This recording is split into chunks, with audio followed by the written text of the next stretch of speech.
Shalom. This is Bishop Nathaniel of Israel United in Christ. I want to start off by saying thank you to all of our Booster Club members for your many donations and much more, your prayers. We visited faraway countries and strange lands. We've even spoken to dignitaries and were detained for spreading the glorious gospel in Cuba. The truth is that the descendants of the 12 tribes of Israel were scattered throughout the world. Help us on our journey as we continue to raise up the nation of Israel. 12 tribes worldwide. Join or donate today. Shalom.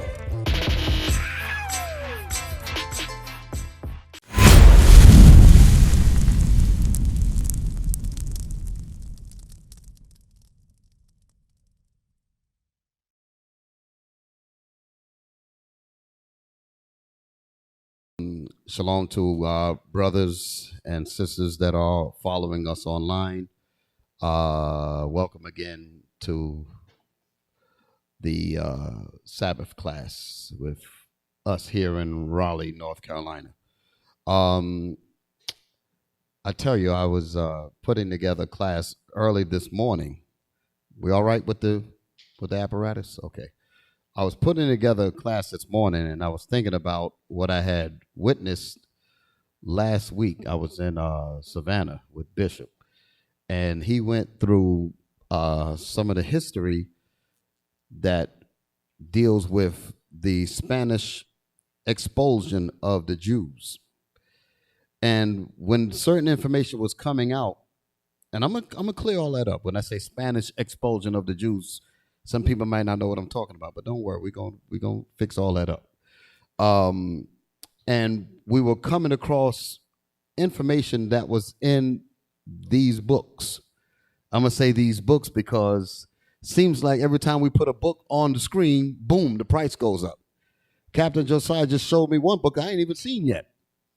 And the book was initially around $200. Then he just said within a couple of days it's $700 now, $699. $800. So I saw it wrong, $799. Damn. $800. So this right here is indicative of the wicked trying to make sure that our people never come to the knowledge of the Bible. Let's open that up. Give me, who's reading? Who's reading? I was this car. Okay, all praise to the Most High. Good to see you. Good to see you. All praise to the Most High.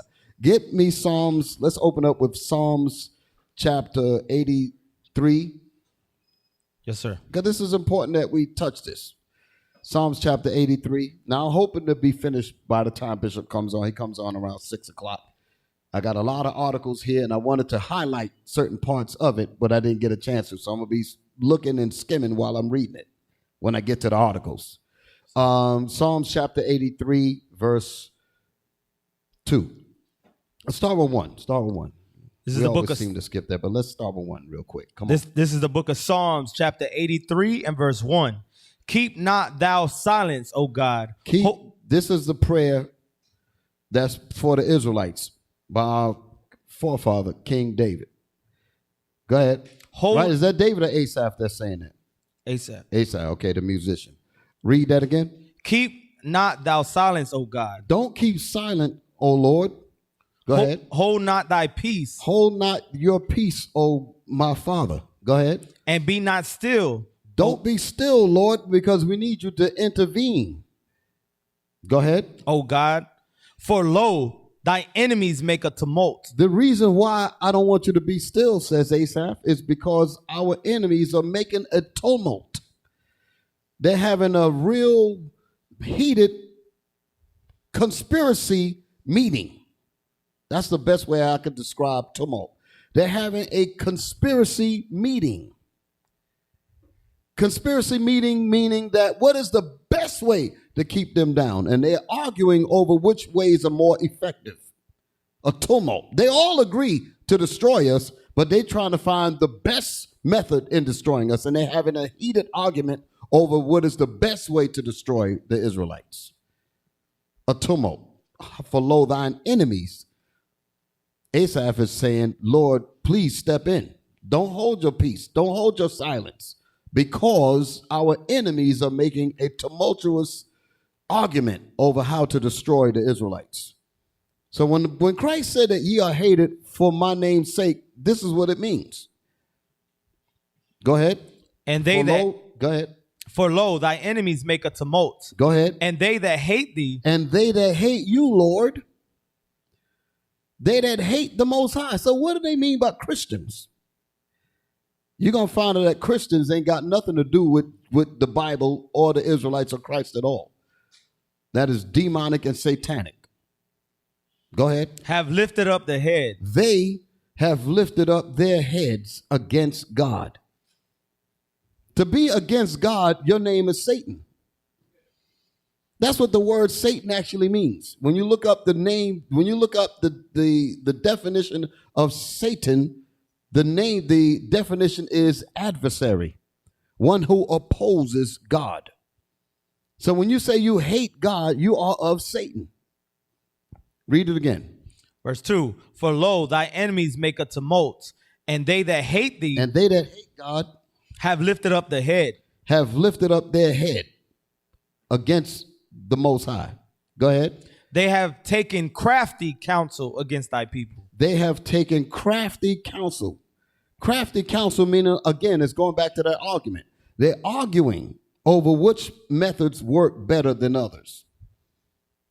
Crafty counsel, because they're already in agreement, but they're arguing over which one of the deviant methods work best. Crafty counsel. Go ahead.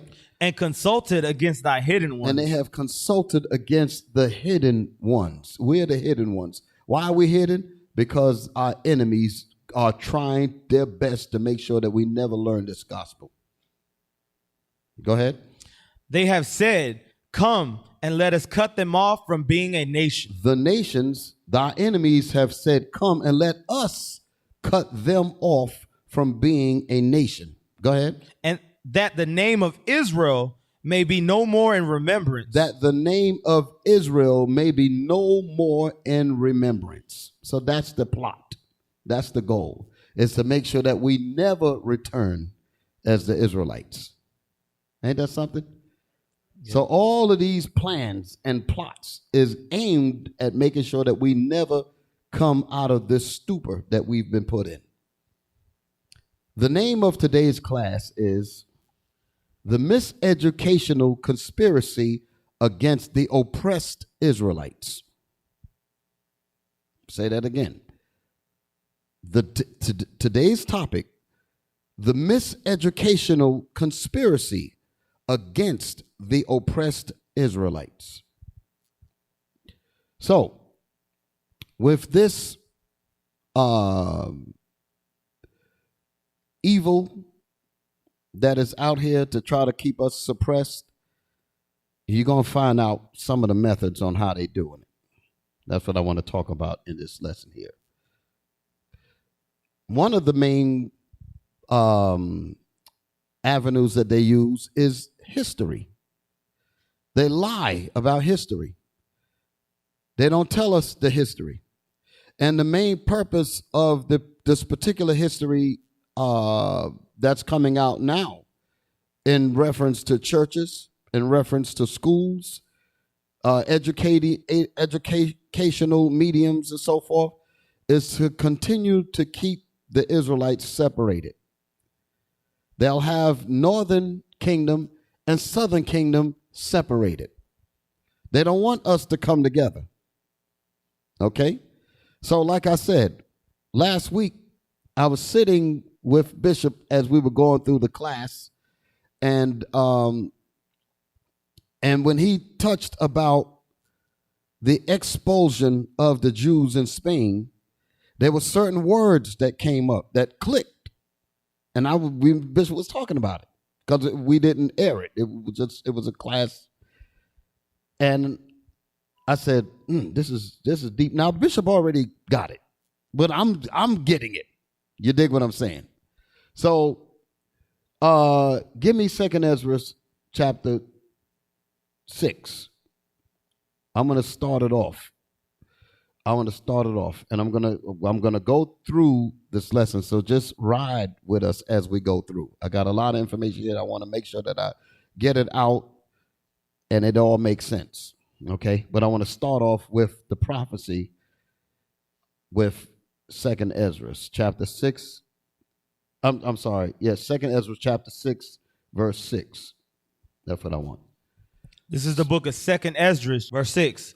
Then did I consider these things, and they all were made through me alone, and through none other.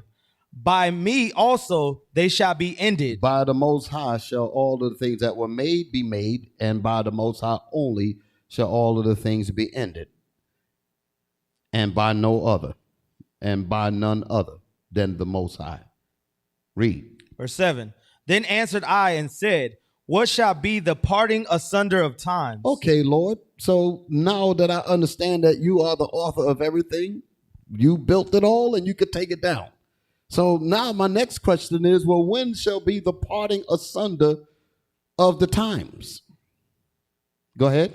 Or when shall be the end of the first and the beginning of it that followeth? And when shall be the end of the first and the beginning of it that followeth? Go ahead. And he said unto me, from Abraham unto Isaac, when Jacob and Esau were born of him, Jacob's hand held first the heel of Esau. So he's going to give Ezra a clue. He said, well, I want to give you a point of reference to focus on.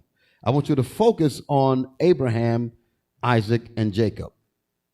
When Esau and Jacob were born of him, that's the point of reference. I'm giving you the parting asunder of the times. In other words, pay attention to that dynamic. Read. Verse 9. For Esau is the end of the world. Because Esau is the end of the world. So that's what I want you to look for, Ezra. Look for the end of Esau, because at the end of Esau, you know your kingdom is coming in. So we're looking at the signs of Esau. We're looking at what's going on in this society. This on its way out. So as we see that, we know to lift up our heads because our salvation is near. That's for us to know. Alternatively, the wicked is also looking. And as he's monitoring his kingdom by the prosperity in spirit with us, he sees that we're waking up out of the stupor. He sees us waking up out of being put to sleep. He sees us waking up out of the lies. There has been so much work that has been put in to make sure that we never come to the knowledge that we're the Israelites and what's required of us. But all this work is actually shown to be futile because the Israelites are still waking up. Now you got these entertainers that's saying things. We got these athletes that's saying things. Different kinds of people that's just inquiring and asking. All kinds of information is coming out now from various people. So he knows that he has but a short time because he's watching the rise of Israel, the parting asunder. So he knows, like the scriptures say, he's going to come down with great wrath because he knoweth that he has but a short time. Him knowing that he has but a short time is only indicative by watching the progress in you. And as we see the decline of them, we know, just like the Lord is telling Ezra, we know that our time, our world is about to begin. Y'all all right? Yes, sir. So as we go through this lesson, we're going to see some of the tricks and the plots that they used to keep Israel down, so that we will never find out that we're the Israelites. Read. And Jacob is the what? No. And what was verse 9? Read 9. verse 9 again. For Esau is the end of the world, and Jacob is the beginning of it that followeth. And Jacob is the beginning of the world, the kingdom of heaven, so you can understand, is the beginning of the ruling kingdom. Thy kingdom come, thy will be done. Jacob is going to be the head of that, meaning Christ. Christ and the Israelites are going to be over that. That's right. Okay? And Jacob is the beginning of the world that followeth. So when you hear people talk about the end of the world, it's talking about the end of the society of Esau, and our world is going to begin. That's what it's talking about. So we're in that time now. Now give me the book of Habakkuk, chapter 1. Habakkuk, chapter 1.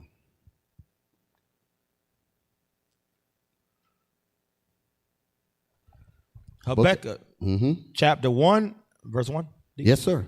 Verse 1. The burden which Habakkuk the prophet did see. The burden which Habakkuk the prophet did see. So Habakkuk is basically in the same spirit of Ezra. It's a burden to be in captivity.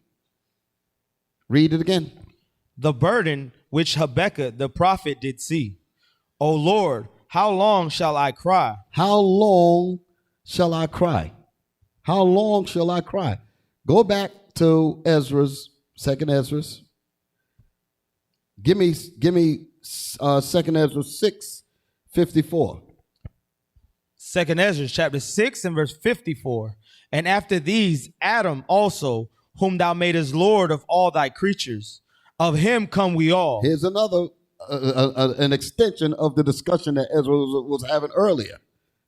Go ahead. And the people also whom thou hast chosen. Read it again. Verse 54. Yes. And after these, Adam also, whom thou madest Lord of all thy creatures. Adam was made the Lord of all thy creatures. Go ahead. Of him come we all. Of Adam come we all. Go ahead. And the people also whom thou hast chosen. And the people also whom God has chosen also came out of Adam, along with every. So he said that out of Adam's seed came all of the nations, and in addition to that, also the people that thou hast chosen, the Israelites. Read. All this have I spoken before thee, O Lord, because thou madest the world for our sake. This is the reason why Ezra was complaining earlier. This is the reason why Habakkuk is complaining, because they knew that the earth was made for our sakes. Go ahead. As for the other people. And as for the other nations that also came out of Adam. Which also come of Adam, thou hast said. Thou, God, you said. That they are nothing. You the one that said that they are nothing, God. You said that. But be like unto spittle. And you said that these people be like unto spit. Notice something. Ezra is saying this back to the Most High. He said, the Lord, you said that these people are nothing. Where did he say that at? Give me Isaiah 40. Isaiah 40. Isaiah 40. Verse 15. Jump up. I don't want to jump that far down. Jump up to verse 13. Isaiah chapter 40 and verse 13. Who had directed the Spirit of the Lord? Who have directed the Spirit of the Lord? These are questions. These are qualifying questions. Who has directed the Spirit of the Lord? The answer is nobody, because the Lord is the director. Go ahead. Or being his counselor had taught him. Who counseled the Most High? Nobody, because he is counsel. Go ahead. With whom took he counsel, and who instructed him and taught him in the path of judgment? Nobody taught the Most High any of these things, because God existed before any of these other things existed. So nobody could tell God anything. Go ahead. And taught him knowledge. And who taught God knowledge? Nobody, because God is the author of knowledge. And showed to him the way of understanding. And God is the one that created a such thing as understanding. So nobody taught him understanding.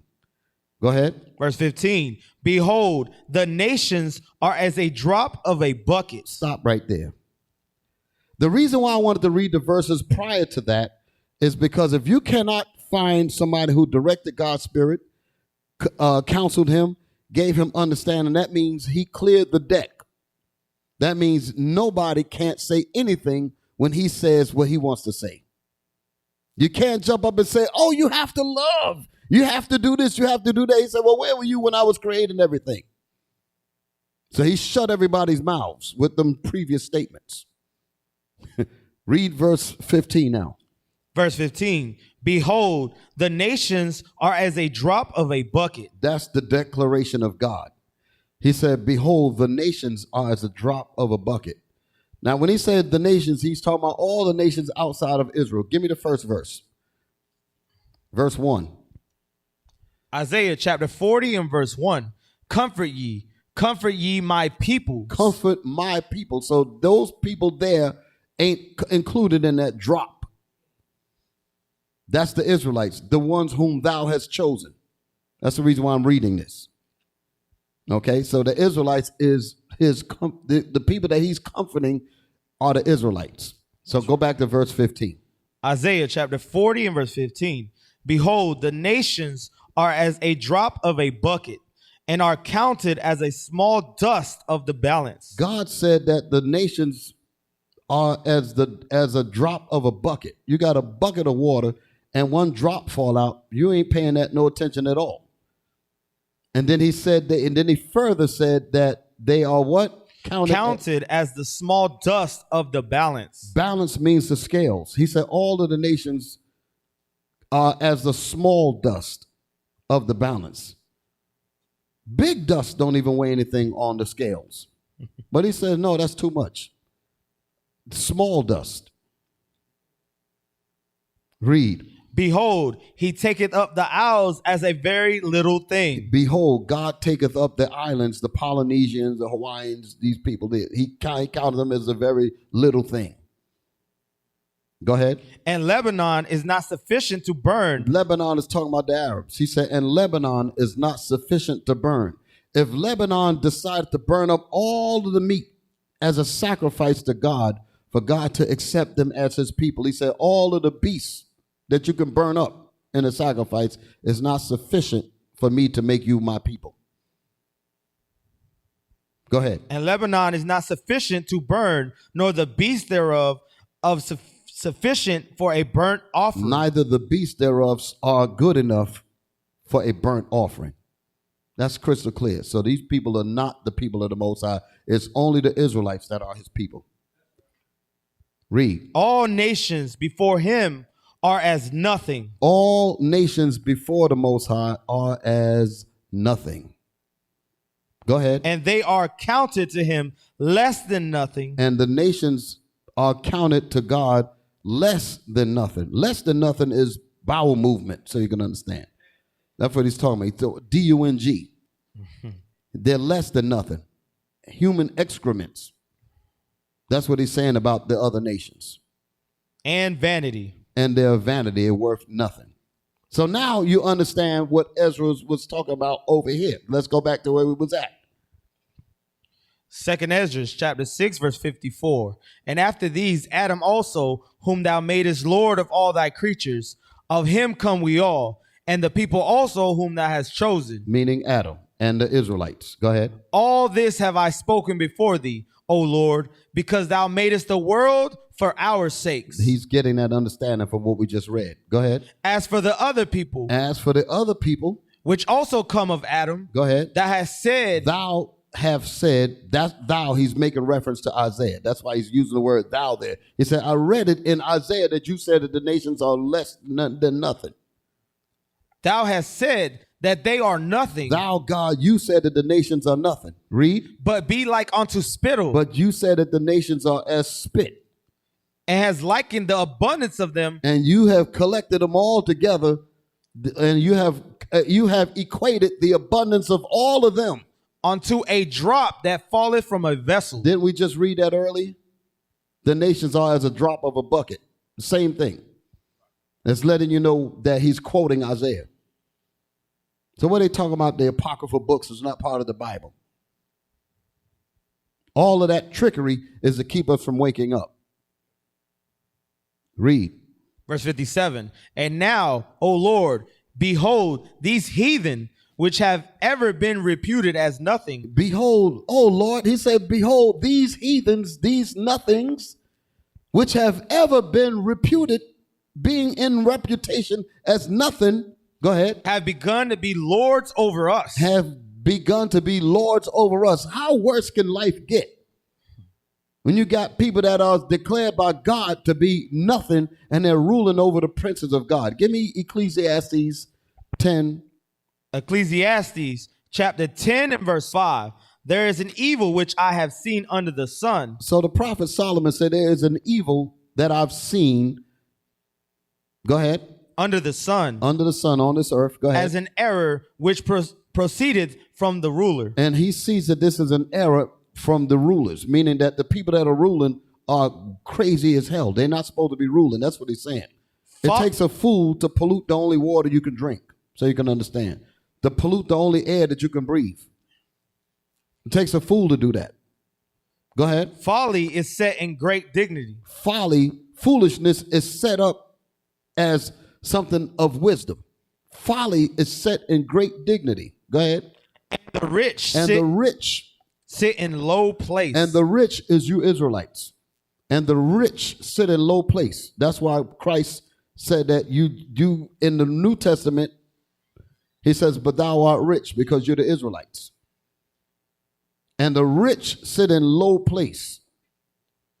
I have seen servants upon horses. Solomon says, I have also seen servants on horses. And servants, what in the world? That's the real nigger on the nag, so you can understand. I have seen servants on horses. Go ahead. And princes. And princes, you're the prince of the power. That's what the name Israel means. Princes walking as servants upon the earth. We're walking like we are servants on the earth. And you're not servants. You're the powers of the Most High. You are the gods that the Most High created. He said, but I've seen servants on horses and the princes of God walking as the servants on the earth.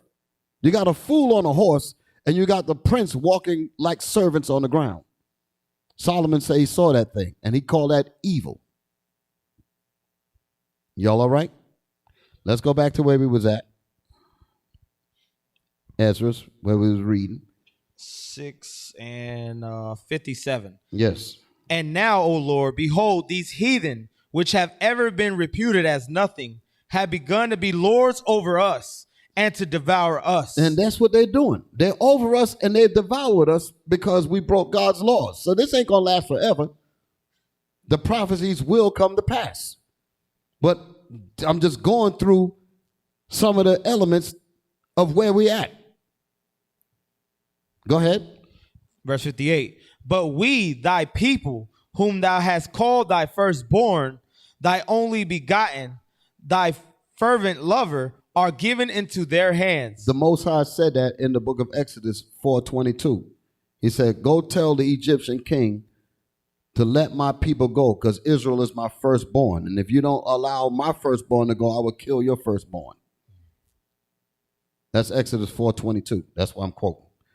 Read that again. Verse 58. But we, thy people, whom thou hast called thy firstborn, thy only begotten, and thy fervent lover, are given into their hands. And we are given into the hands of servants, basically. So that's very vexing to the prophets. That's vexing to Ezra. That's vexing to Solomon. That's vexing to Habakkuk. That's vexing to the apostles, which asked Christ, when shall these things be?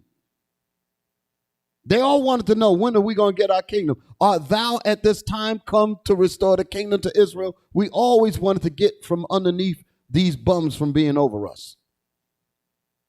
Read.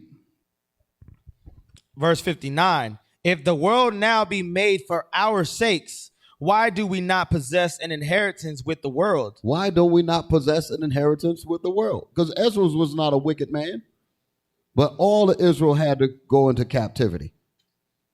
Read. How long shall this endure? That's the question. How long do we have to put up with this? How long do we have to deal with this?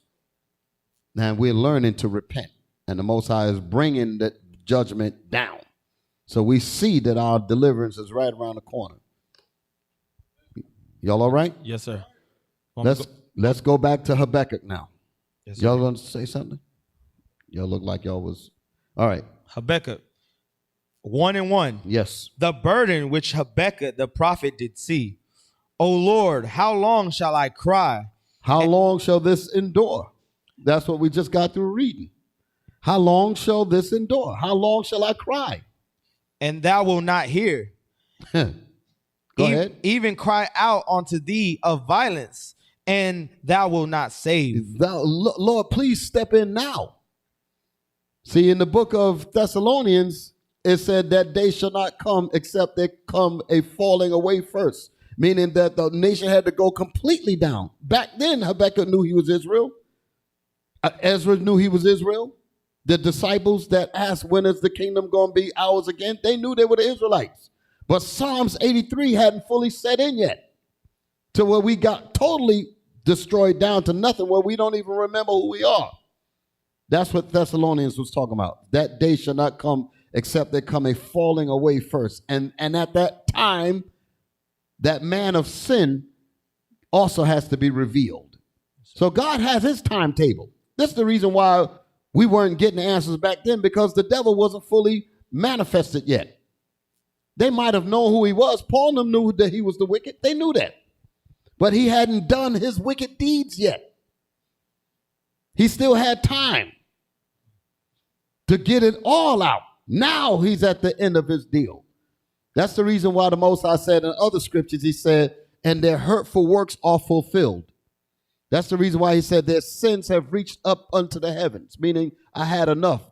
Now they have fulfilled their mission as being demons.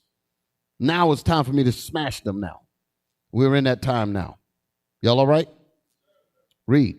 Verse 3. Why dost thou show me iniquity and cause me to behold grievance? For spoiling and violence are before me, and there are that raise up strife and contention.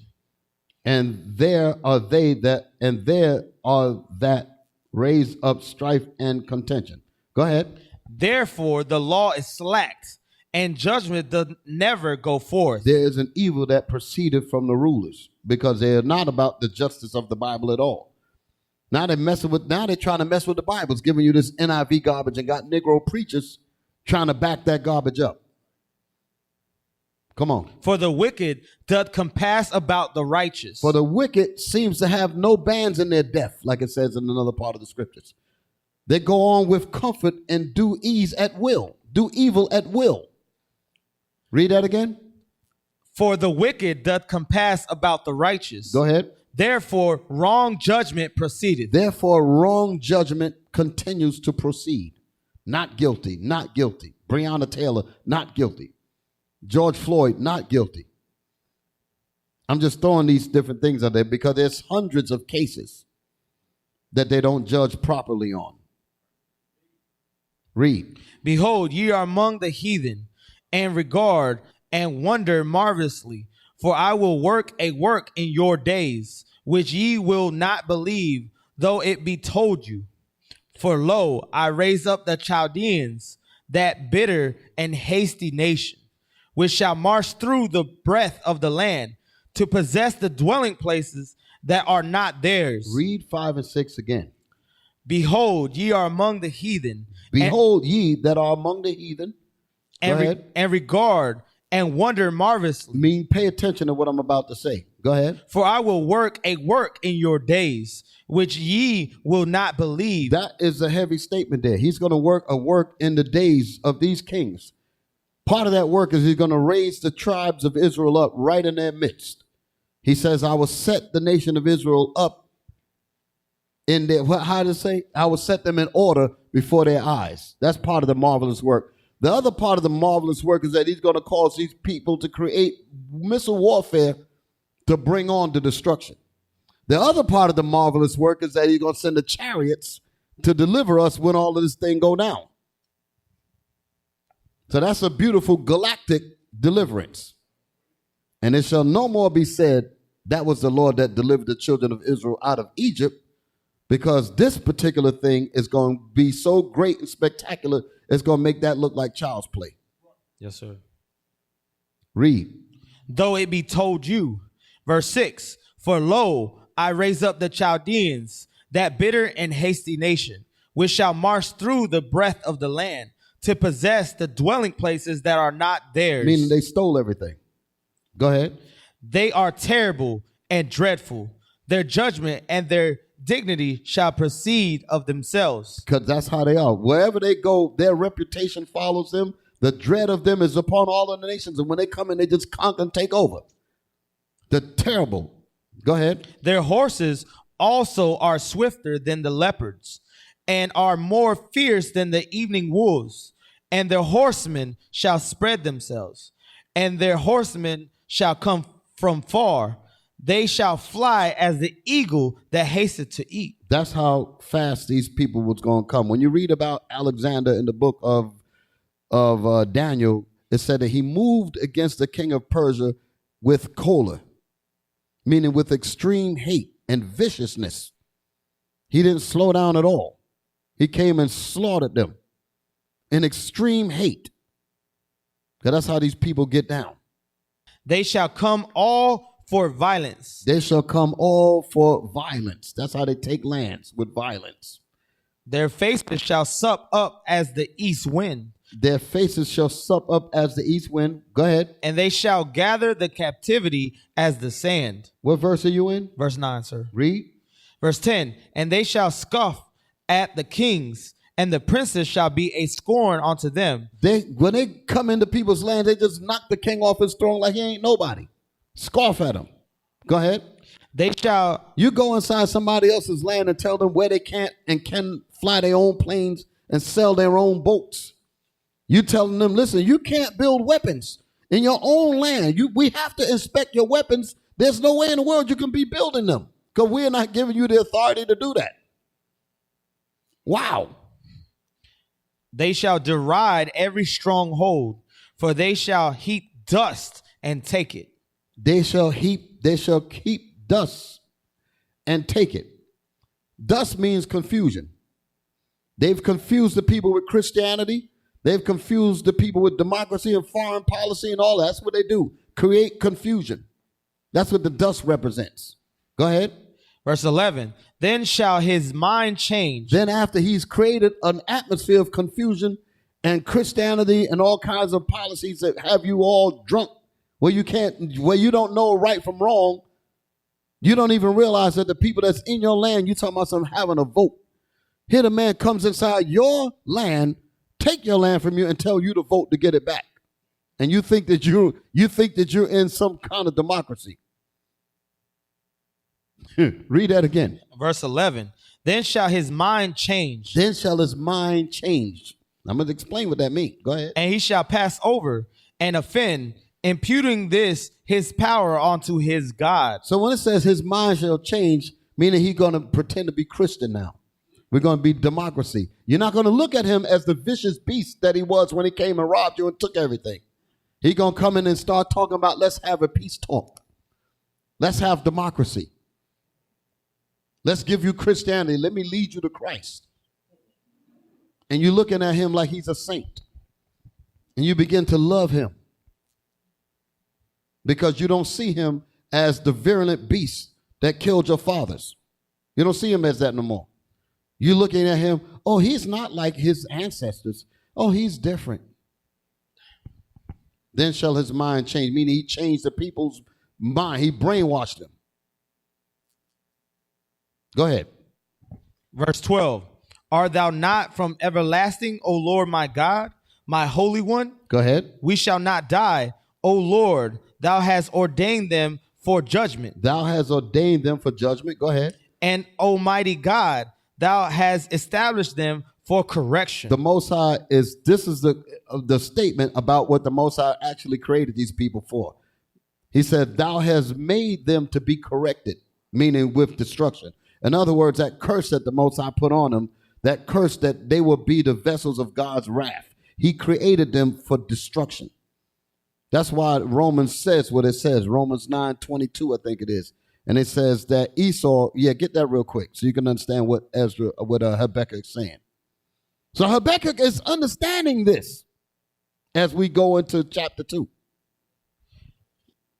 Romans chapter 9 and verse 22. Mm-hmm. What if God, willing to show his wrath and to make his power known, he wants to make his power known, endureth with much long suffering. And God endured with much long suffering because he should have been destroyed, this man, the way we looking at it. But he sat back and allowed this man to continue to move like he's got the power.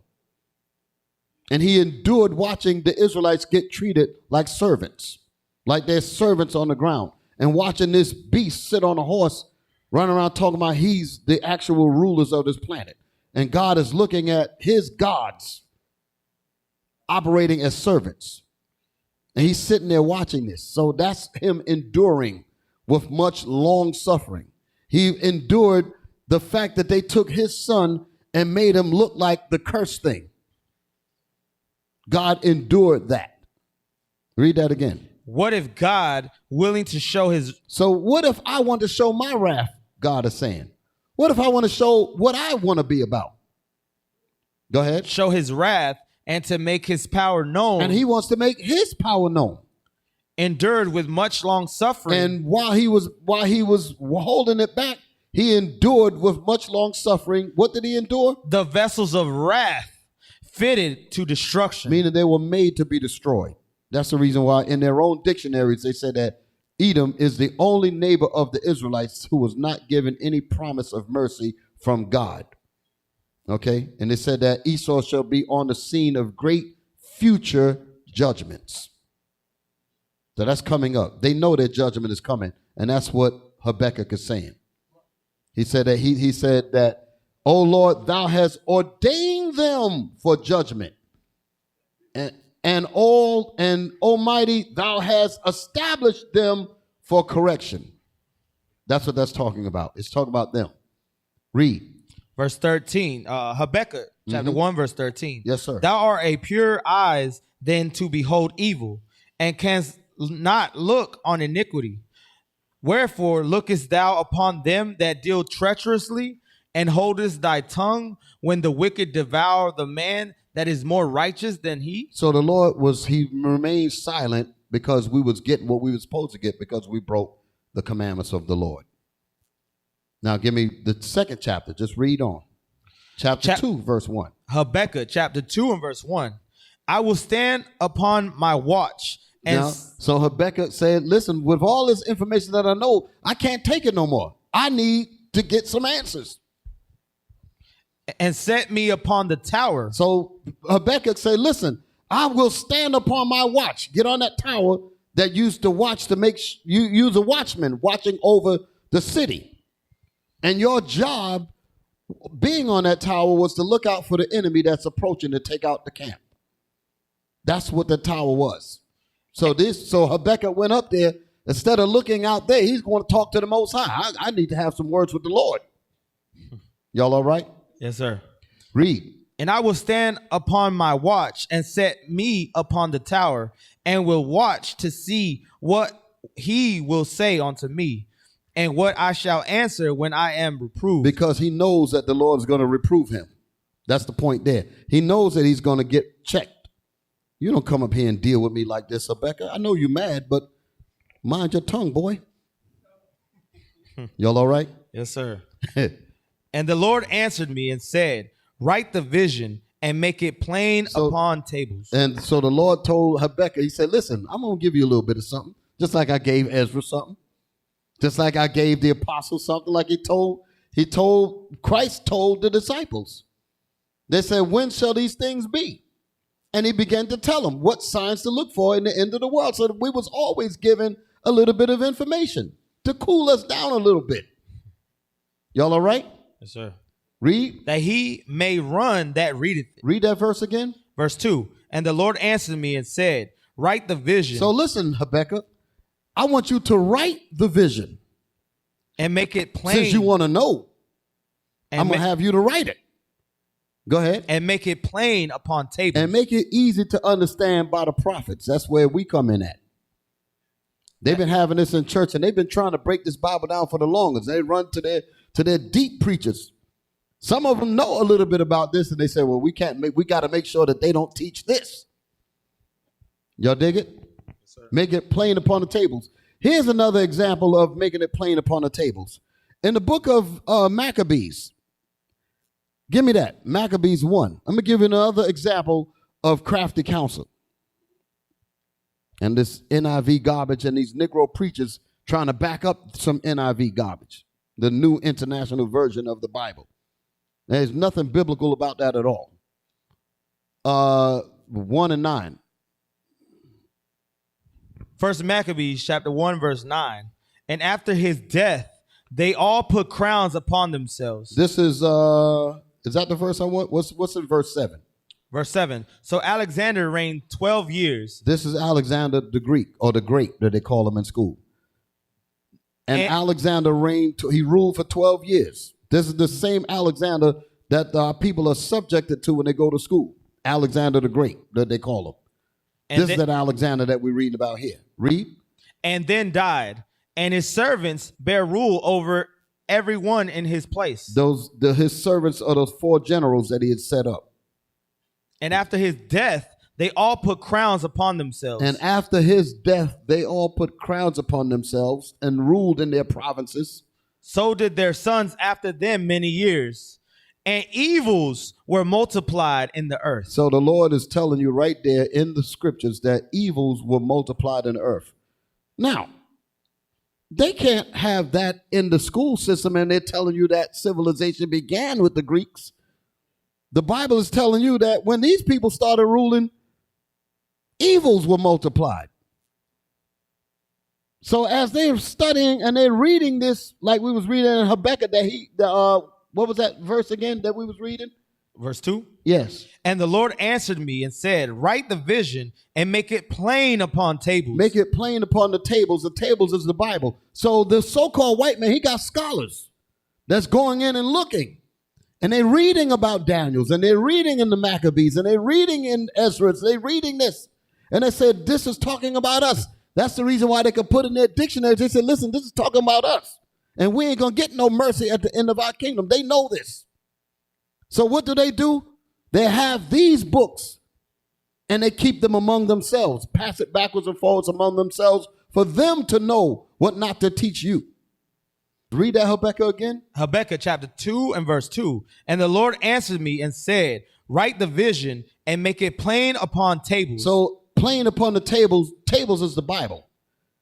So they figure that they're going to be the only one that's going to understand certain things. But the perplexity is coming when the Israelites is coming up and figuring all this information out beyond their comprehension. They said, wait a minute, God is definitely moving with them Israelites. We got to find a way to stop them. Hence the miseducational conspiracy against the oppressed Israelites. Y'all all right? Yes, sir. Read. That he may run that readeth it. That he may run that readeth it. Because they trying to figure a way to stop this. Go ahead. For the vision is yet for an appointed time. For the vision, listen, Habakkuk, although you're getting excited about this vision, because I'm showing you these things in your mind. So he's seeing this. The Lord didn't tell Habakkuk to write down Shazam.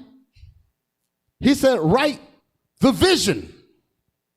So if he's writing the vision, that means he's seeing it. So he's writing it down. Go ahead, read that again. Verse 3. For the vision is yet for an appointed time. For the vision is yet for an appointed time. But at the end it shall speak. But at the end time now, the vision shall speak. The tables shall speak. The Bible shall speak. That's what's going to consume this man when you read that Thessalonians. That he will destroy them with I just said that he will consume them with the spirit of his mouth and will destroy him, talking about the man of perdition, the man of sin, Esau, with the brightness of his coming, the bombs and the saucers and all that power that Christ is coming back with. Go ahead. And not lie. And it won't, and the Bible will not lie.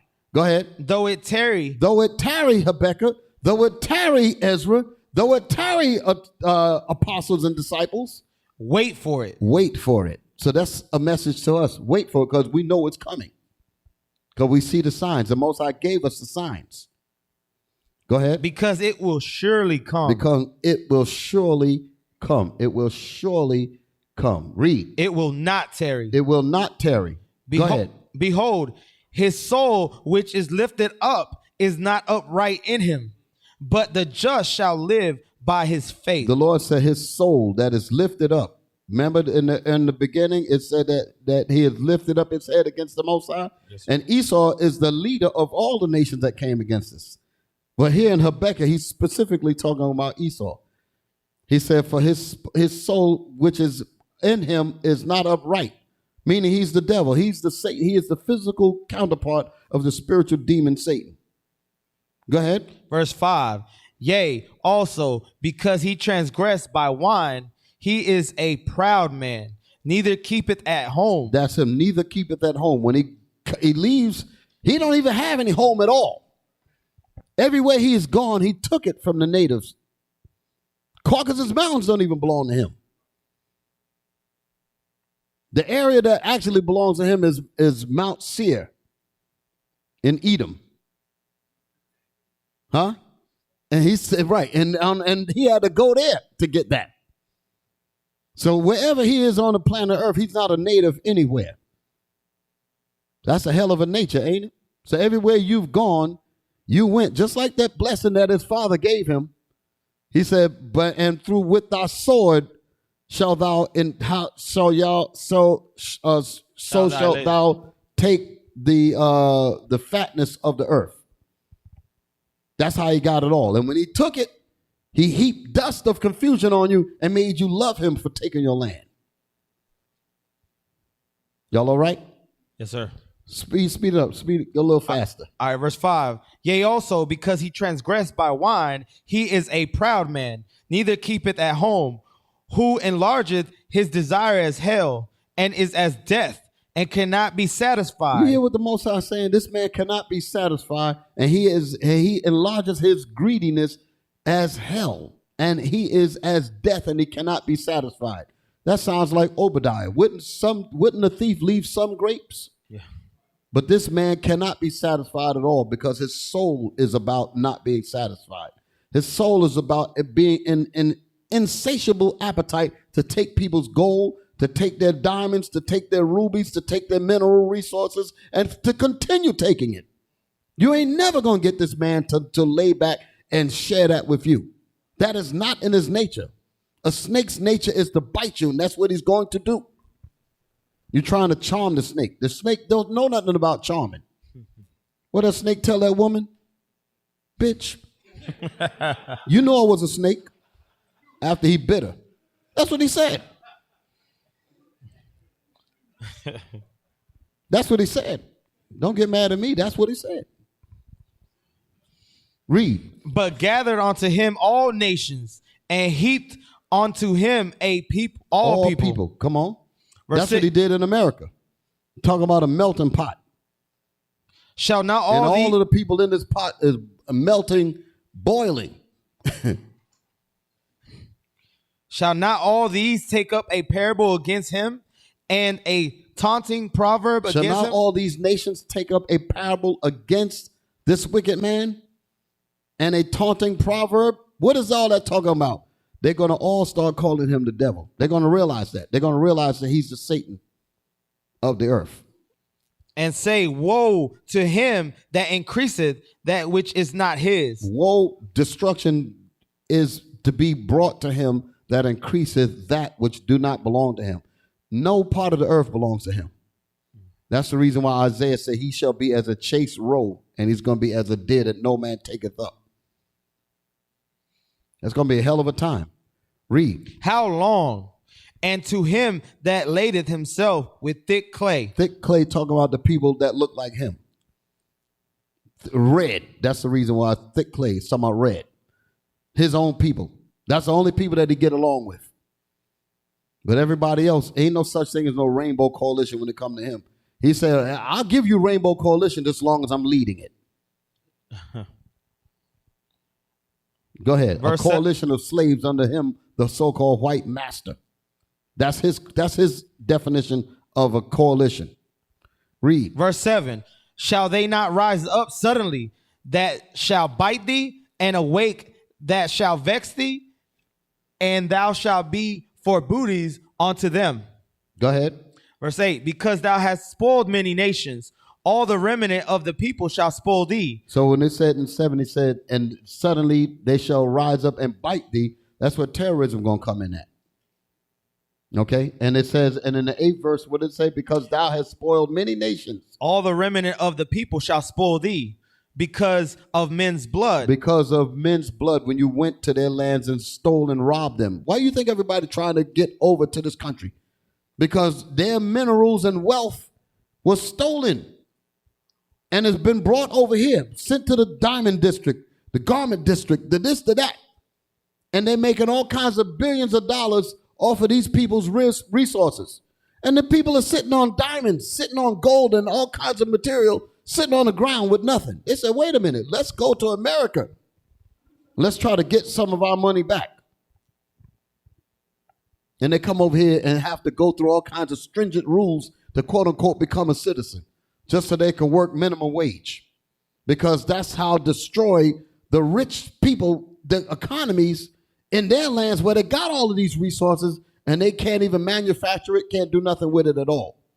Fruits and bananas, none of that. Even foods, coffee, none of that.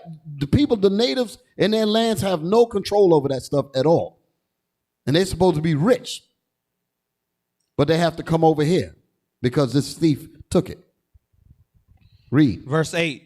Because thou hast spoiled many nations, all the remnant of the people shall spoil thee, because of men's blood, and for the violence of the land, of the city, and of all that dwell therein. Read. Woe to him that covereth an evil covetousness, to his house, that he may set his nest on high. That's the so-called white man. Go ahead. That he may be delivered from the power of evil. He done built up his space program and think he's going to be on a nest so he could be delivered from the power of evil. That's the reason why he's out there out and out of space. What do you think he's out there for? He think he's going to escape the judgment. No. Go ahead. Thou hast consulted shame to thy house by cutting off many people, and hast sinned against thy soul. For the stone shall cry out of the wall, and the beam out of the timber shall answer it. 12. That's the Most High is getting ready to bring some real work in this land. Go ahead. Verse 12. Woe to him that buildeth a town with blood. That's how they built up America. And brought us over here in slavery, murdered Gad, murdered the Native American Indians, went throughout the islands, Santo Domingo, Puerto Rico, South America, Panama, and destroyed the people. Go ahead. Woe to him that buildeth a town with blood, and established a city by iniquity. And established a city by iniquity. This whole system is built on iniquity.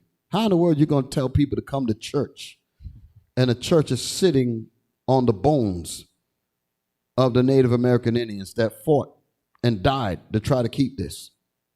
But you're going to tell me, you're going to heap dust in my face of confusion to confuse me, to make me think that I'm actually coming to learn about Jesus. That makes no sense at all. People are so psyched out with dust of confusion in their mind, they don't even think about what methods do you think it took to remove those that tried to stand on the land that they own. What do you think it took? Where are the? You don't even see the descendants, hardly. Where are the children complaining at? You don't hear none of that. That's how well he did it. But God didn't forget. But we forgot, some of us. Isaiah 42:13.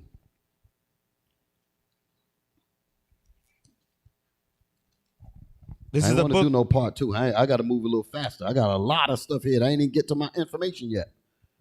Isaiah chapter 42, verse 13. The Lord shall go forth as a mighty man. So when the prophecies that Habakkuk was talking about, when the prophecies of Ezra was talking about, the disciples, the apostles, when them prophecies come to pass, that the Most High is free from his prophecies, where he could step in and actually bring the judgment, that's what we're reading about here. Read it again. The Lord shall go forth as a mighty man. He shall stir up jealousy like a man of war. The Lord shall stir up jealousy like a man of war. Read. He shall cry, yea, roar. He shall prevail against his enemies. He shall prevail against his enemies. All the enemies that came against Israel, the Lord is going to prevail against them. Go ahead. I have long time holden my peace. I have long time been silent, like we was reading earlier. I have The been, Lord, what did Asaph say in the Psalms? Be not still, O Lord. This time he ain't gonna be still here. He said, I have long time holding my peace. Go ahead. I have been still. I have been still. I have watched you destroy my people. And refrained myself. And I refrained myself. When he said he refrained himself, meaning he had to hold himself back. Didn't nobody refrain me. That's what the Lord is saying. Nobody refrained me. I refrained myself.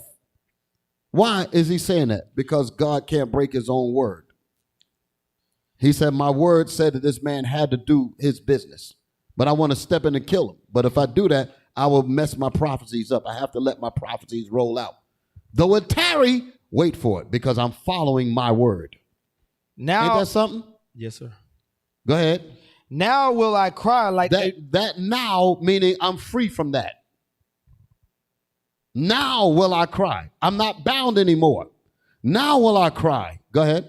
Now will I cry like a travailing woman. I will destroy and devour at once. I will execute my wrath upon the vessels of wrath at once. I will destroy and devour at once. So that's where we're coming. That's where we're coming. Now, I'm going to get to the awakening. Give me the book of Malachi. Malachi chapter 4. Now, that's the program that the Most High is dealing with. Now we're going to talk about the awakening of Israel. Start at 1? Yes. Malachi Let's chapter read a little faster too. Yes, sir. Malachi chapter 4, verse 1. For behold, the day cometh that shall burn as an oven. That's in the prophecy. The Most High going to have it, going to feel like an oven on this planet Earth. That's nuclear heat, so you can understand. And all the proud, yea, and all that do wickedly shall be stubble. They shall be burnt up by those nuclear weapons. Go ahead. And the day that cometh shall burn them up, said the Lord of hosts, that it shall leave them neither root nor branch. But unto you that fear my name shall the Son of unto Righteousness. You that fear my name, the Son of Righteousness, go ahead, arise with healing in his wings. Because that's for us. That's we gonna get the healing as all of this stuff go down. Go ahead. And you should go forth and grow up as calves of the stall. We're gonna be lifted up. The Most High gonna build us up while we're going through this. And you shall tread down the wicked. And the Most High gonna give us the power to tread down the wicked. This is the plan that the Most High is bringing after he dropped that bomb. Y'all all right? That's what the first verse is talking about. Read. For they shall be ashes under the soles of your feet. The ashes meaning because the bombs is gonna do that. In the days that I shall do this, said the Lord of hosts, remember ye the law of Moses, my servant. So the Most High said, now that I gave you that information about what I'm going to do, now I want to bring you back to what I need you to do now. While this prophecy is set to go, I need you to remember the law of Moses. Go ahead. Which I commanded unto him in Horeb for all Israel with the statutes and judgments. Read. Behold, I will send you Elijah the prophet before the coming of the great and dreadful day of the Lord. Elijah, the prophet Elijah, was in the Old Testament. But he said that Elijah is going to come again and restore this information. Remember ye the law of Moses. Read that again. Verse 5, behold, I will send you Elijah the prophet before the coming of the great and dreadful day of the Lord. Before the coming of the great and dreadful day of the Lord. The great and dreadful day of the Lord is in verse 1. Behold, the day that cometh that shall burn as an oven. He has to send the prophet. He has to send the information to wake us up before the bombs come. And Read. he shall turn the heart of the fathers to the children. And he shall turn the heart of the fathers. The heart of the fathers is the Bible, the book of our fathers. This is their heart. And he shall turn this to what? And he shall turn the heart of the fathers to the children. He's going to turn the mind of our fathers to the Israelites, the children that are lost, the ones who have been hidden, the ones whose names have been taken away from them, the ones that don't know that the name of Israel has been deleted from their minds. He's going to bring that information back to them. That's what's happening now, literally. You're being brought back. Go ahead. And the heart of the children to their fathers, lest I come and smite the earth with a curse. I have to do this before I bring the destruction. That's what he's saying here. Lest I come and smite the earth with destruction. I have to wake my people up first. Matthew chapter 17, verse 10. Matthew chapter 17, verse 10. And his disciples asked him, saying, why then said the scribes that Elias must first come? Elias is the Greek way of saying Elijah. He said, why then say the scribes, meaning what we just read. The scribes is talking about the Old Testament. Why then say the scribes what? And his disciples asked him, saying, why then said the scribes that Elias must first come? Why does the scribe say that Elijah, I'm just saying it that way so you can understand it's the same person. that Elijah should come. Go ahead. And Jesus answered and said unto them, Elias truly shall first come. He said, listen, Elijah shall truly first come. They looking at, what do you mean? Could they actually think about the actual body of Elijah? Go ahead. And restore all things. And he shall restore all things, meaning fill that hole in your head with this Bible. That's what he's saying. Bring the mind of the fathers back to the children. But I say unto you that Elias is come already, and they knew him not, but have done unto him. Read that again. But he said what? But I say unto you that Elias is come already. But Elijah already came among you. Go ahead. And they knew him not. But they didn't realize that was Elijah. But have done unto him whatsoever they listed. Just like they deal with us. They don't think that we're the prophets of the Most High. Go ahead. Likewise. And they recognize how they dealt with John the Baptist. Because that's what he's talking about.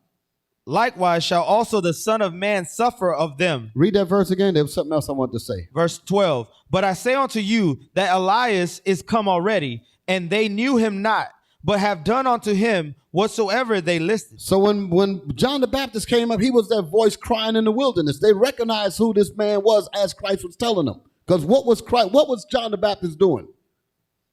He was restoring, he was preparing the way to the Israelites, preparing the people for the coming of Christ. And the people were in the river Jordan confessing their sins because John the Baptist was teaching them the law of Moses. How in the world are you going to confess your sins without the law? The law had to come up when John the Baptist was teaching the law. They said, wait a minute, I'm guilty of that. I'm in error of that. Then they realized, you know what? These laws I'm breaking, and they repented. So I don't know what they're doing in the churches. They ain't repenting at all because no laws are coming out. John the Baptist was giving the people the law, and they were convicted in their spirits, and they confessed their sins. That's what this is talking about. They recognized that this was Elijah that was bringing them back to the spirit. Likewise shall also the Son of Man suffer of them. You see that? What verse was that? Verse 12. Okay, all praise to the Most High. Read on. Verse 13. Read verse 12 again. Verse 12. But I say unto you that Elias is come already, and they knew him not, but have done unto him whatsoever they listed. Likewise shall also. They didn't take him serious. They didn't deal with him the way he was supposed to be dealt with. Likewise shall also the Son of Man suffer of them. Then the disciples understood. The same way they're dealing with, Christ is over us. But the way they dealt with Christ, Christ said, you're going to drink the same cup too. They dealt with Christ that way, and the same way they're going to deal with us. Go ahead. Then the disciples understood. Then at that time, after Christ gave them all that understanding, that he spake unto them of John the Baptist. They knew that Elijah was John the Baptist. They figured that out. You'll see that? Yes, sir. Heavy, right? Now, further awakening. The book of St. John chapter 6. Verse 63. John chapter 6, verse 63. This is part of the awakening as well. Come on. It is the spirit that quickeneth, the flesh profiteth nothing. The spirit of the Most High is the laws of the Most High through Christ. That's quickened us. That's gave us life. Without the laws and the commandments of God, you're dead. With the commandments of the laws and the commandments, you live. Go ahead. The words that I speak unto you, they are spirit and they are life. Go ahead. But there are some of you that believe not. There's a lot of our people going to fall in this category. But there are some of our people that believe not. Go ahead. For Jesus knew from the beginning whom they were that believed not, and who should betray him. You're going to have people that's going to be among us that's going to betray this gospel. Go ahead. And he said, therefore said I unto you, that no man can come unto me, except it were given unto him of my Father. I mean, the Most High have to put the spirit of you being the elect for you to continue in this gospel. Read. From that time, many of his disciples went back and walked no more with him. Wow. Some people came into this information, came into this knowledge, learned about all this truth, and went right back to their old vomit. Scary, ain't it? Read. Verse 67. Then said Jesus unto the 12, will ye also go away? Then Simon Peter answered him, Lord, to whom shall we go? These are the brothers that knew that Christ was the Christ. Go ahead. Thou hast the words of eternal life. He said, where in the hell are we going? We know that this is it. And we believe and are sure that thou art that Christ. And we believe and are what? Are sure that we are sure that thou art that Christ. That we know that you are the Christ. So where else are we going to go when we know that you have the gift of eternal life? Where are we going? The Son of the living God.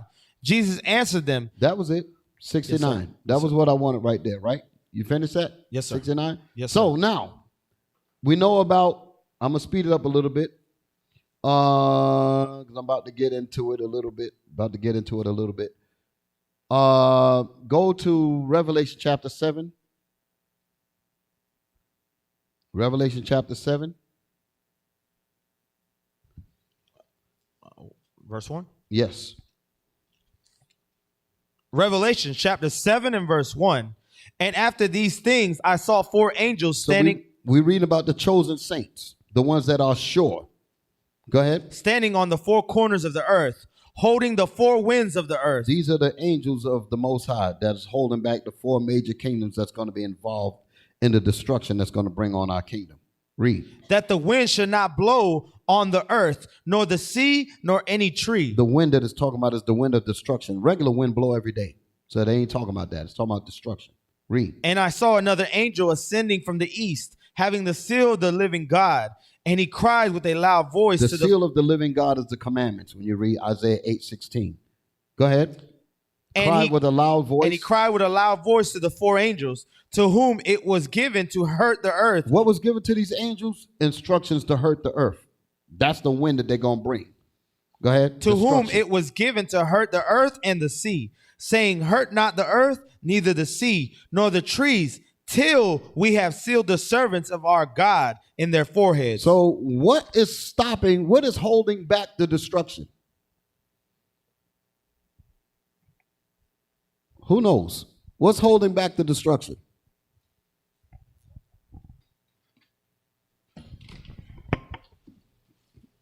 Don't move the cameras because I know we got enemies that be trying to jack people up when they see them on camera. Shalom, leadership, Brother Michael.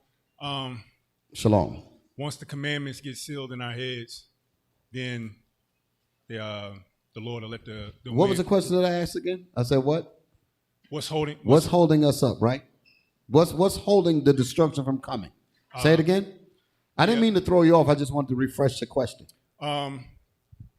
Once the commandments, 144,000, once it's sealed in our heads, that's when it's going to happen. Right. Well, so when the 144,000 repent, because once the 144,000 man repent, the rest of the 1/3, which is men, women, and children, that's not part of the 1/3, they also going to be repentant. Because once that last, so you can understand how this goes. Once that last 144,000th brother repents, that means the rest of the 1/3 is already sealed up. You dig it? Yes, sir. That's what the 9th verse is talking about. I'm going to show you that. So you got it? Yes, sir. So what would our enemies do? Okay, you can give it back. What would our enemies be doing? They would be trying to prevent this by keeping you from learning, by giving you misinformation, giving you lies to throw you off so that you never come together and keep God's commandments, because every second that passed by, another Israelite is waking up. And as another Israelite is waking up, that is bringing the doors of doom on our enemies. So he's watching you. He's watching us.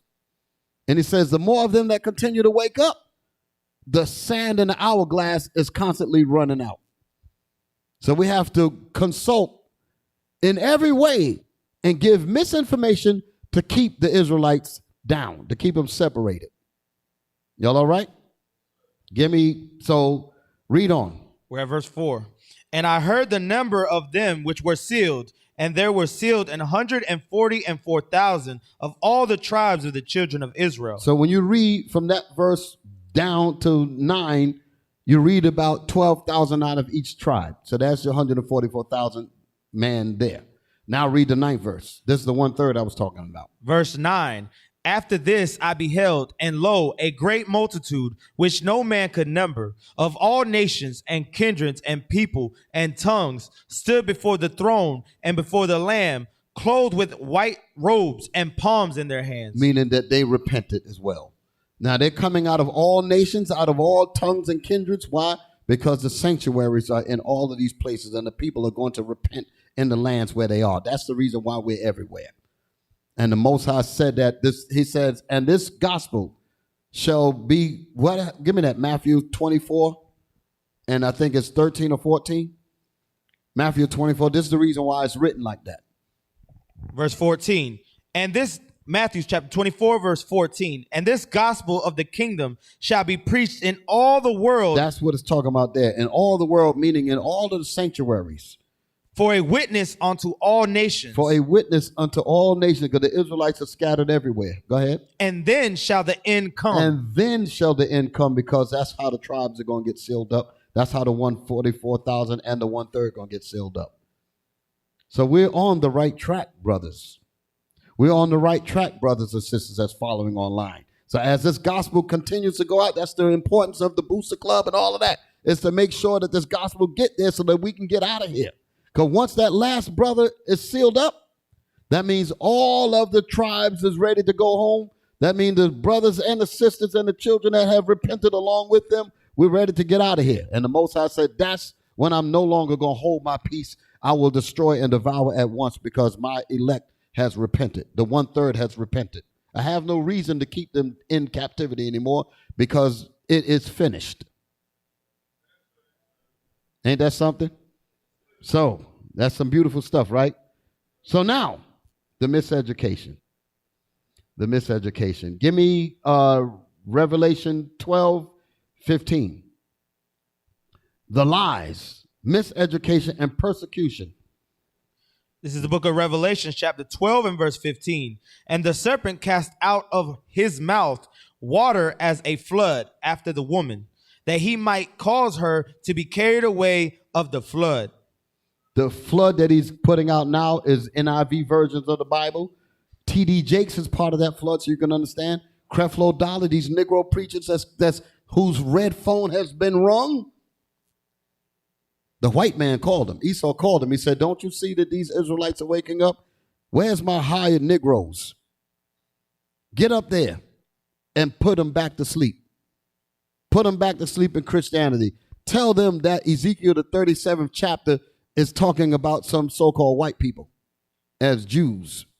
Put that out there, because Captain Soraya said it yesterday, and he made a lot of sense, because I didn't think about it that way. T.D. Jakes, Creflo Dollar, these are like the pinnacle Negro preachers.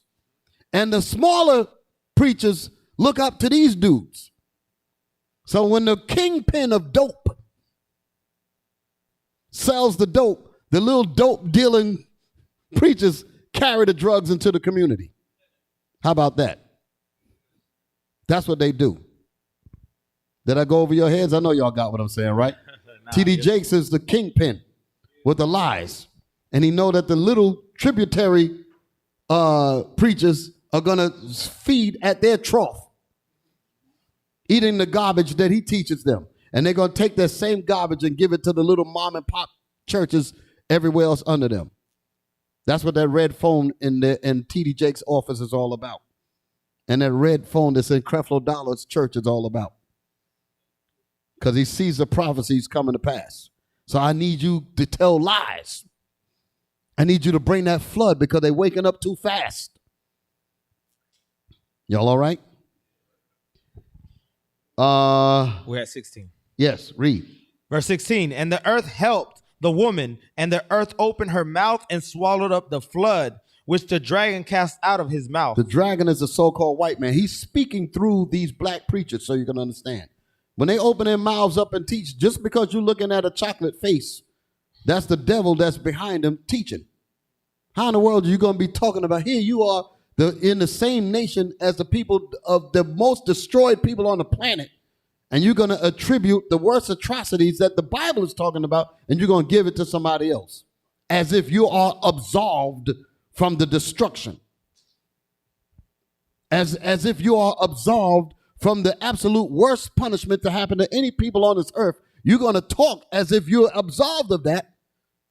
And you're going to talk about the 6 million Jews for a few years. And you're going to leave out the fact that black people, Hispanic people, I'm just using these names, Mexicans, Puerto Ricans, Cubans, Manasseh, the Panamanians, these people went through absolute terrible horror, and you've overlooked that. That is some serious sickness. But the Most High said that what? Read that 16th verse again. Verse 16. And the earth helped the woman, and the earth opened her mouth and swallowed up the flood, which the dragon cast out of his mouth. The prophets teaching, like the book of Psalms 85 and 11 talks about, truth shall spring out of the earth. And that's us teaching this Bible on these corners, teaching these Bibles on these radio programs and so forth, teaching when we go overseas and all that. The earth, meaning the Israelites bringing the truth up out of the earth in those camps, in the camps, flying missions, all of that's part of it. And it's swallowing up the lies because we're coming out of the Bible. The Bible is swallowing it up. Read. And the dragon was wroth with the woman and went to make war with the remnant of her seed. And the dragon was mad at the woman. The woman is the nation of Israel, the 12 tribes of Israel, the woman with 12 stars, meaning the 12 tribes of Israel. When you read the beginning of this chapter here, read. And went to make war with the remnant of her seed, which keep the commandments of God. Who did they go to make war with? Which keep the commandments of God. Because the commandments of God is what's bringing on the wrath of God upon our enemies. So they said we got to get rid of the commandments. That's why this NIV madness came out. That's the reason why now they got a gay Bible now. All that madness, trying to disrupt the prophecies of the Bible. Read. And have the testimony of Jesus Christ. So these are the ones that the dragon is going to be angry with. Those that keep the commandments in Christ. Give me Luke chapter 21. Luke chapter 21, verse 20 to 24. Now I'm getting ready to get some of my pictures in. This is the book of Luke chapter 21, verse 20. And when ye shall see Jerusalem compassed with armies, then know that the desolation thereof is not. Verse 21, then let them which are in Judea flee to the mountains. Flee to the mountains in the deeper interiors of Africa. And let them because Jerusalem is already in what is known as Africa. That whole garbage about the Middle East don't exist in the Most High's truth. Go ahead. And let them which are in the midst of it depart out. And the fact that it's called the land of Canaan should tell you that right there. Canaan was one of the sons of Ham. Read that again. Verse 21. Then let them which are in Judea flee to the mountains, and let them which are in the midst of it depart out, and let not them that are in the countries enter therein too. And let not them that are in the countries, like James 1:1, the 12 tribes that are scattered abroad, do not come to Jerusalem, because Jerusalem is about to be overthrown by Rome. Read. Verse 22. For these be the days of vengeance, that all things which are written may be fulfilled. But woe unto them that are with child, and to them that give suck in those days. Moses wrote about all of this. And the siege, that's what it's talking about. The siege and the straitness. When Rome surrounded us in Jerusalem. Cut off the water, cut off everything, and starved us. Go ahead. For there shall be great distress in the land. For there shall be great distress and straitness in the gates wherein thy enemy shall distress thee. That's what it says in Deuteronomy. This is what it's talking about here. That the things that Moses wrote in Deuteronomy is coming to pass now. Go ahead. And wrath upon this people. And wrath from the Most High upon the Israelites that disobeyed the laws of the Most High. Remember, Moses said that if you do not obey the commandments of the Lord, these curses shall come upon you and pursue you. This is what it's talking about here. Read. And they shall fall by the edge of the sword. And the Israelites shall fall by the edge of the sword. And shall meaning the Roman sword. Go ahead. And shall be led away captives into all nations. And the Israelites shall be led away captives into all nations. That's the reason why the gospel has to go to all nations, because the Israelites are still scattered. That's why it says it in Deuteronomy. And the Lord shall scatter thee among all the nations, and there thou shalt serve wood and stone. And neither shall the sole of your foot have rest. Read. And Jerusalem shall be trodden down of the Gentiles. That's the bastards that is in Jerusalem now. Those are the bastards that's in Israel. That's what it's talking about. And Jerusalem shall be trodden down of the Gentiles, meaning Amalek, meaning the so-called white man calling himself a Jew. How long are they going to be there? Until the times of the Gentiles be fulfilled. Until their time is up. Until the hourglass, until the sand in the hourglass run out.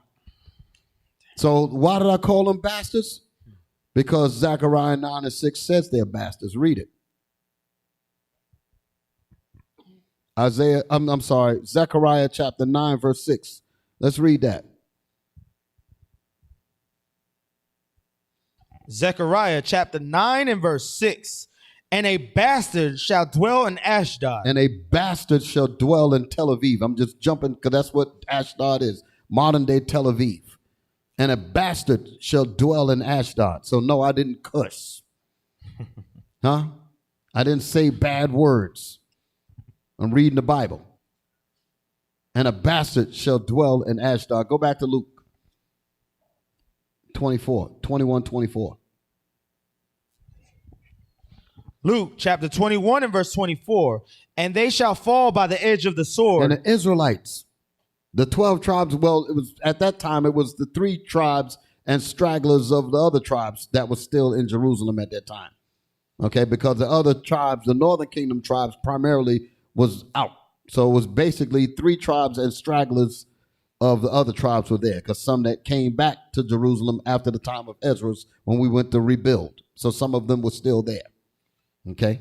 And shall be led away captives into all nations. And the Israelites shall be led away captives into all nations. Go ahead. And Jerusalem shall be trodden down of the Gentiles. And the Gentiles, the nations, shall be in Jerusalem. So the Jews are not there. And in terms of God's prophecy, yes, some of us went back trying to set up and all that, but that's not what the Most High is asking for. So the Most High is not counting them as being in, because if you're back in your land, you're supposed to be ruling it. Our people that went over there to set up communities and all that, fine. But they ain't ruling nothing over there. So that's not what Christ is talking about. Read it again. Verse 24. And they shall fall by the edge of the sword. And the Israelites shall fall by the edge of the sword, because we lost our rulership. Because what did the scripture say? And the violent took it by force. And shall be led away captives into all nations. And the Israelites shall be led into captives into all nations. Go ahead. And Jerusalem shall be trodden down of the Gentiles. And Jerusalem shall be trodden down of the nations. The bastards, so you can understand. Until the times of the Gentiles be fulfilled. How long are they going to be over there? Until their time is up. So now, put my picture up there now. I ain't going to go inside the book. I read the book. I have the book at home. A reason why I just wanted to show the cover, because the cover sparked my interest.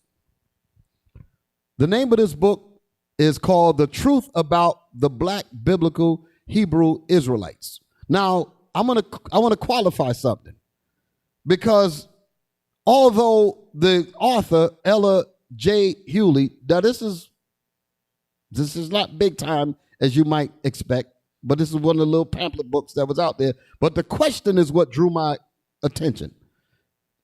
It says the truth about the black biblical Hebrew Israelites, which is no such thing. Y'all hear us say that all the time, right? But the reason why the author used the term black biblical Hebrew Israelites, so that you'll know they're not talking about the ones who you think are Jews. You understand that? Then the question came after that. Zoom in on the bottom part. Zoom in on that. I want you to see that small writing. This is what made me very curious. Forget the Magen David thing there. Because like I said, I'm looking past that. I just want to deal with move it up. There's more, drop it down a little bit, because there's some words above that. Right there. The world's best kept secret. What is the world's best kept secret? The question, what happened to the true black Jews in the year of 70 AD. That's what we just got through reading here in Luke. What happened to them? What happened to the Jews in 70 AD? That's what we was just reading. Read that in Luke again, that last verse. Luke chapter 21 and verse 24. Yes, sir. And they shall fall by the edge of the sword. And they shall fall by the edge of the sword. Go ahead. And shall be led away captives into all nations. And the Israelites are the they that fell by the sword, and they shall be led away captives into all nations. Go ahead. And Jerusalem shall be trodden down of the Gentiles. And Jerusalem in 70 AD, like it tells you in other books. It tells you that, what was that general that came in? Vespasian and his son Titus, Caesar. Titus. Right. Came into Jerusalem, trod on the soils of Palestine, which is the land of Canaan again. And he brought great outrages and atrocities against the residue of the people. That's written in Rudolph R. Windsor's book, From Babylon to Timbuktu. And it says, and the slave markets were full of black Jewish slaves. So that's what it says there. And this is what all that time period was talking about there. That it started in 60, I think it was like 65 BC. So there was persecution going on from the time of before Christ, 65 BC, all the way to 70 AD. So when Christ was born, that's the reason why they were looking for a savior, the Israelites, because the Romans had already taken and besieged Jerusalem. Even when you read it in the Gospels, you're reading about the Caesars that was ruling, Augustus and all of that. Their names is in the Bible.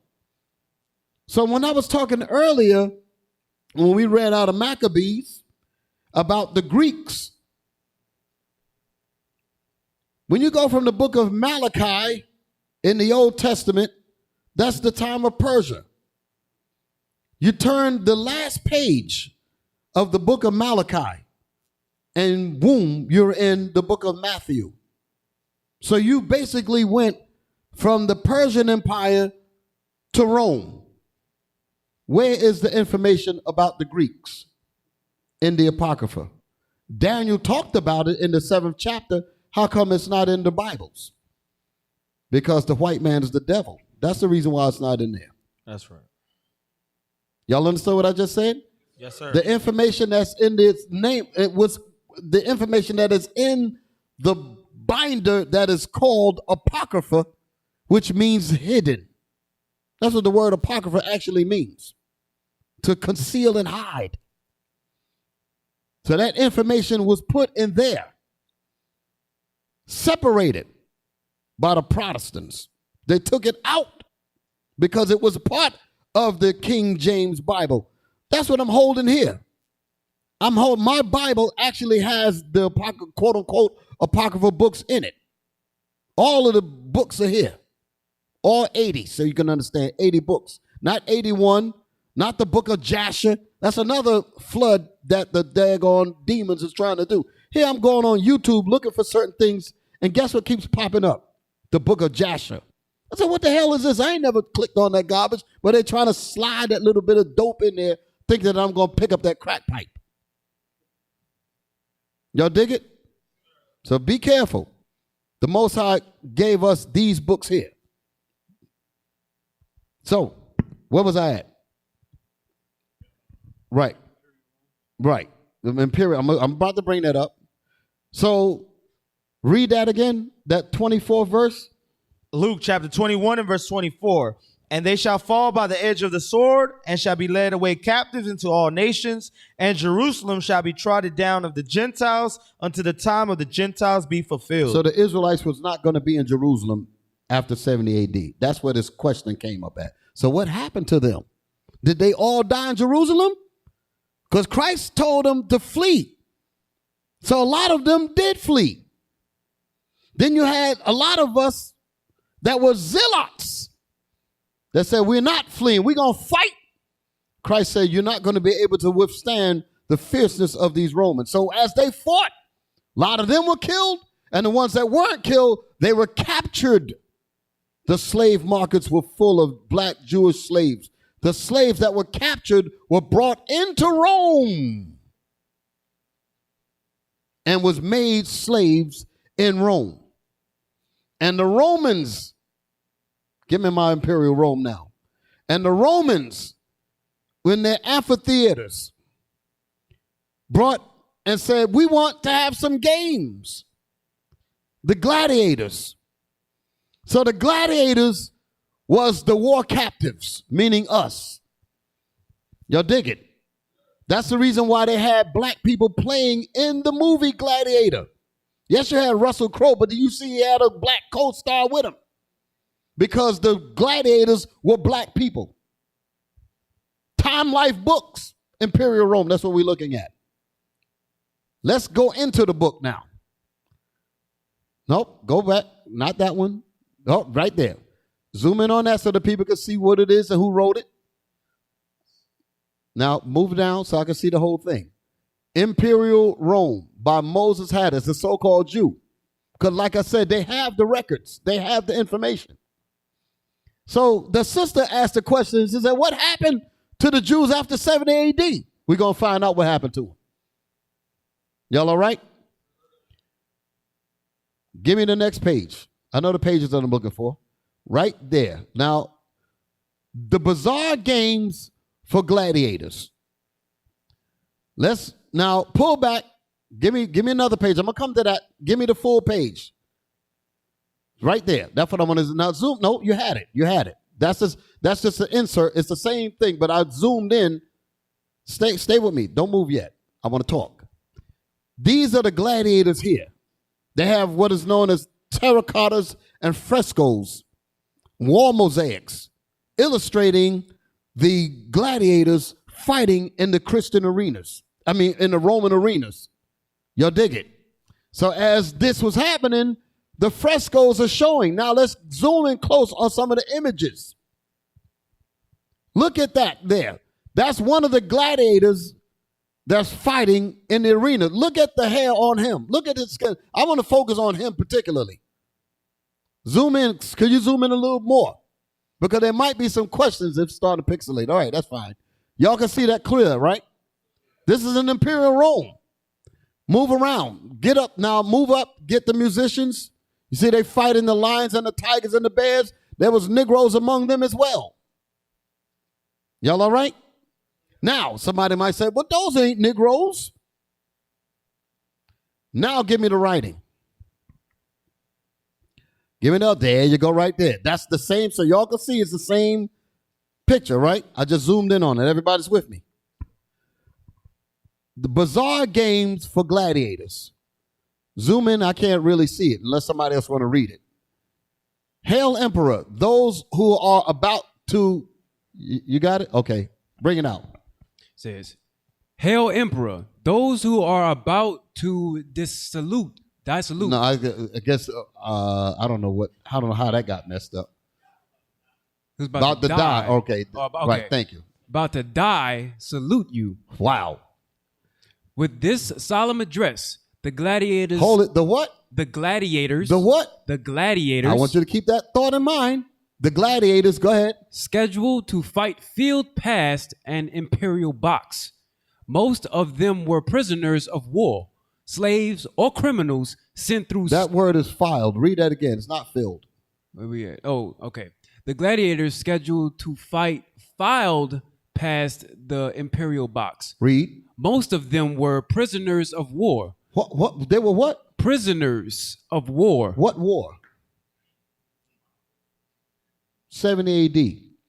Most of them were prisoners of war. You see how the devil is? He'll put information out there, but you won't catch that. Prisoners of war. What war? 70 AD. So when the sister asked the question, what happened to them? This is what happened.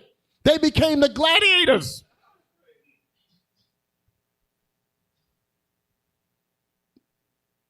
Read. Slaves or criminals sent through They called us criminals.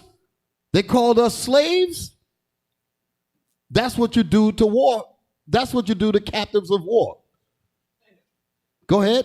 Sent through stern training schools. They were sent through stern training schools to be gladiators. Tournaments and all that. That's what was going on with us. Basically like today in the boxing arena. We're the best in that. Mm-hmm. Same thing. Read. The night before, they had been feted at a lavish banquet. Go ahead. where fans came to eye favorites. They get to pick their favorites. I want that one right there. He was good last time, such and such. They get to pick him. Oh, that one there. What about him? So they get to pick or bet on their prize fighters, so to speak, just like we do today. Gambling. Go ahead.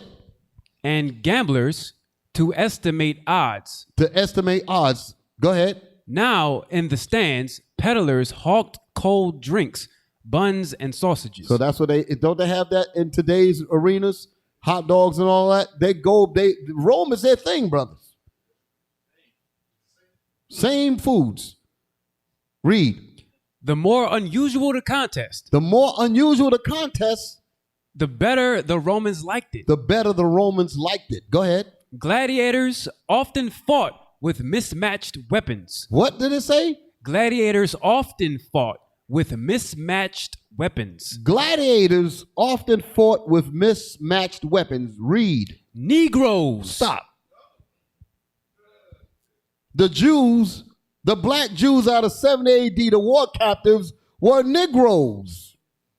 But look at how the white man being the devil is. What he put right behind it?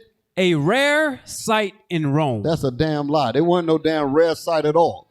But that is the same kind of trickery and bamboozle attempt that they did in that other book called Spanish Illumination, early Spanish manuscript illumination, where they say Christ in majesty. It was obvious he was a black man, but what did they say?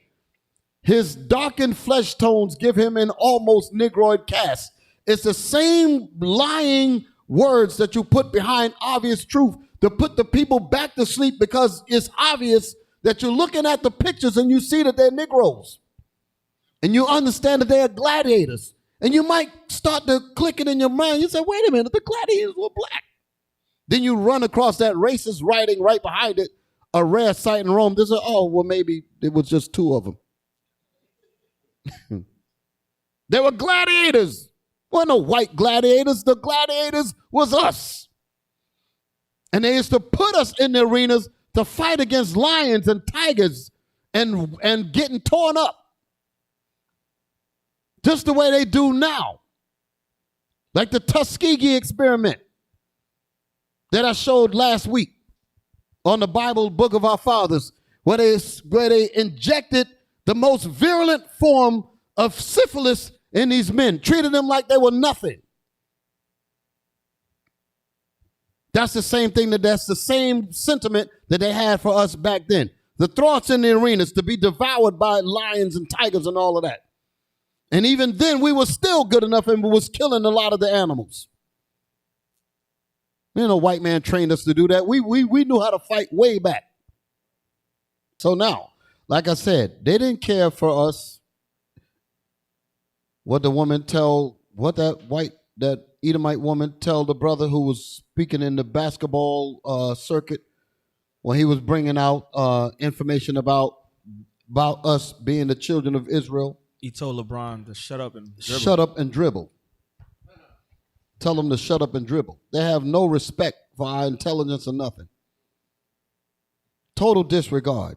Just think about it. Like I pointed out last week, not yesterday, last week, in that video about the Tuskegee experiment and the black man, the victim, the old man at the end of the thing.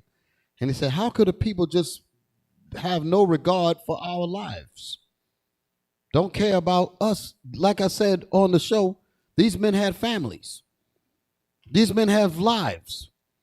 They gave them $32,000 as compensation for being permanently poisoned with syphilis.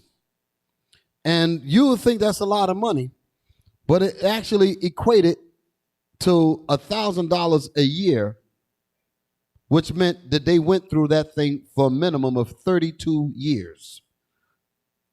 32 years of these men's lives were extinguished through the evil of these people who were looking for a cure for their own white populace and using us as the guinea pigs.